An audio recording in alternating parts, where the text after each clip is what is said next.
Good morning.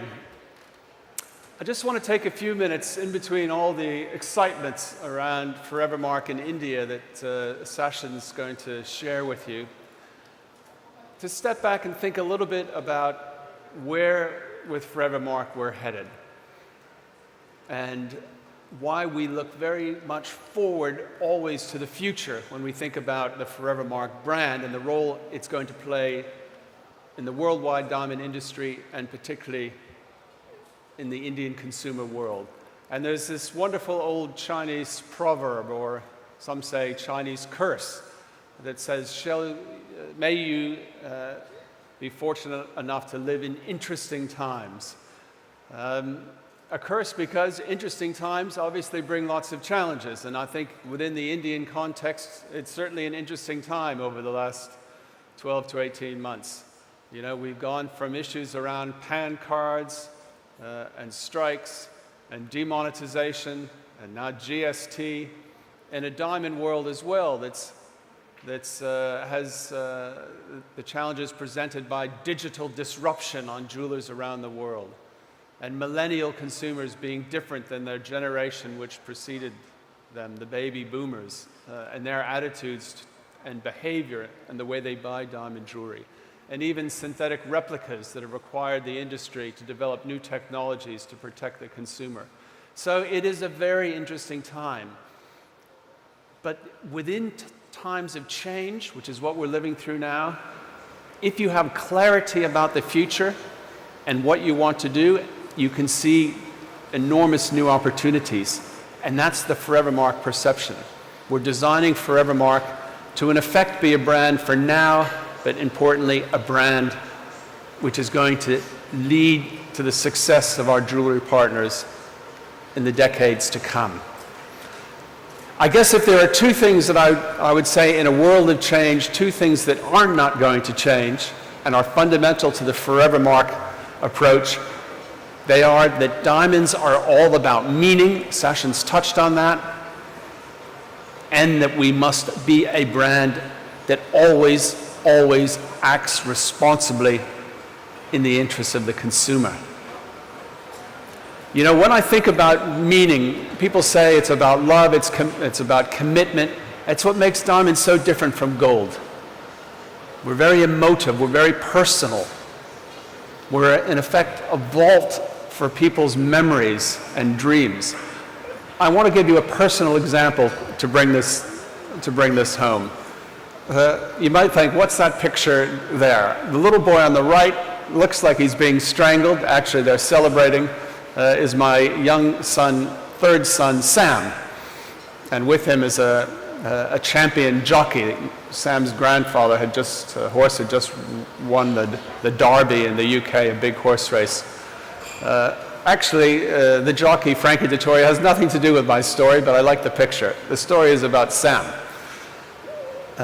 When my wife was pregnant with Sam, I'd already had two sons. Sam was on the way, and she said to me then, Stephen, what I would really like you to do when Sam is born is I'd like you to buy me a Cartier watch, because I've wanted this Cartier watch for a decade, and this, I think, after the third boy, I think I've earned it, I deserve it, I want the watch, finally.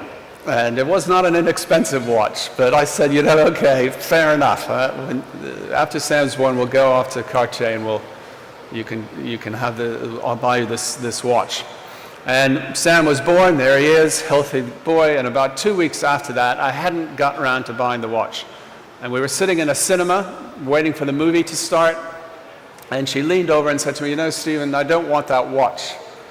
And to be honest, I was really shocked, because for like a decade, she's been going on about wanting this watch, and this has seemed to me the perfect time to get it. And I said, no, don't worry, you know, I'm very happy to get it. And she said, no, I don't want it. She said, instead, I want you to buy me a diamond. And she said, most importantly, she said, because when Sam is older and Sam gets married, I want to be able to give him that diamond and say, this is the diamond that your father bought me when you were born, and now I'm passing it to you. And to be honest, I can't do that with a watch. Because a watch, well, it's just a watch. But a diamond can transport those emotions and those memories and the time that stood for from generation to generation. And it reminded me again, I've been 36 years in the diamond industry. It reminded me again, that is what makes diamonds so special. And that must be at the core of our Forevermark promise, that Forevermark represents the best of those important times in life, the most important emotions. It's not about status, it's not about money. It's about something much more important to all of us. It's about emotion, commitment, love, memories, timelessness. And that will always be the focal point of our brand. In addition, responsibility. It's the core of Forevermark. We say Forevermark, beautiful, rare, responsibly sourced. And acting responsibly all the way from where the diamond is first discovered and mined, through the partnerships with our diamantaires who cut and polish those diamonds, the jewelry manufacturers who make them, the retailers who sell them. Fundamentally, we have a responsibility to the consumer that can be so simply summed up as we want those consumers to be proud of everything about that diamond. Not only that it's the most beautiful diamond in the world, but that every hand that's been touched has benefited from that diamond.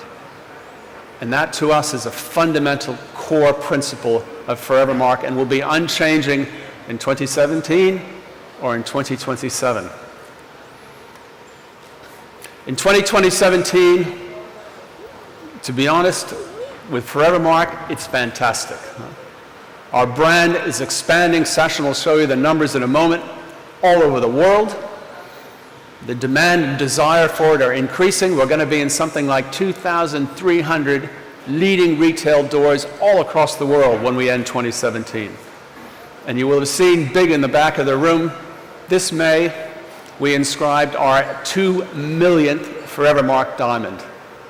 That sounds to me like a brand that's been around for 100 years, but we've only been around in India like 6, worldwide 9. We've done 2 million diamonds. We have something that really is powerful with consumers, because what they want is something beautiful. We're the most beautiful diamond. Something rare and precious to signify their memories, their precious events in life. And again, something that makes them proud because the way it's been sourced all through the pipeline. It's a powerful proposition. Today, it's going to be a powerful proposition in 2027 because we're thinking about what the future requires. And Forevermark, we believe, is the answer to the needs of people 10 years hence. Again, why is that? Fundamentally, we think that we've moved beyond the 4 C's. Today, consumers talk a lot about the 4 C's, but why? Does 4C make a diamond beautiful? It doesn't. Beauty is beyond the 4 C's. It's where Forevermark goes. It's where we think the consumers are going. Transparency is becoming increasingly important in luxury goods. People want to know where their products came from because they want to know they can be proud of owning a luxury product, and that by owning luxuries, they're doing it responsibly in a way that helps the world. Forevermark believes fundamentally in that. It's a growing need, and we're going to be there to reach that need.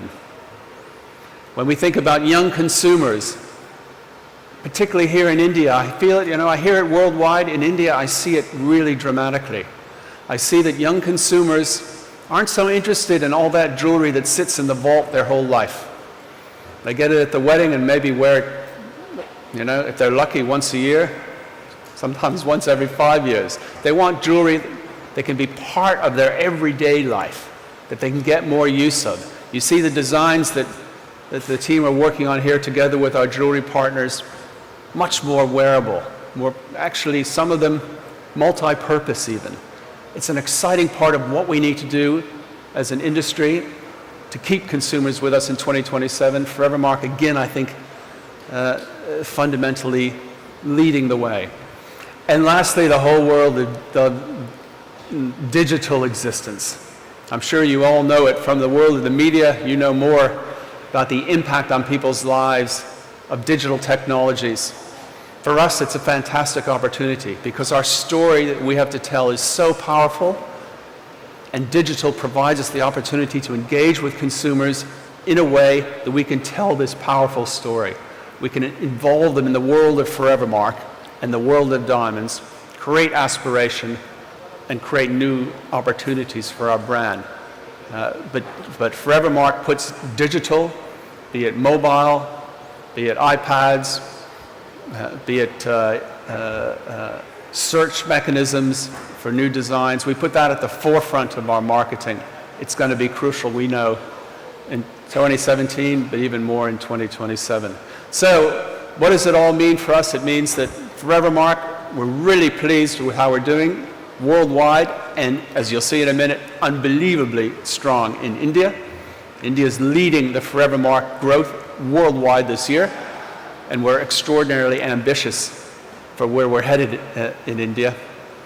And Forevermark is preparing the way to keep diamonds and our partners at the forefront of the industry in 2027. And all it requires from all of us is commitment to be the #1 world's diamond brand now and in the future. Thank you very much.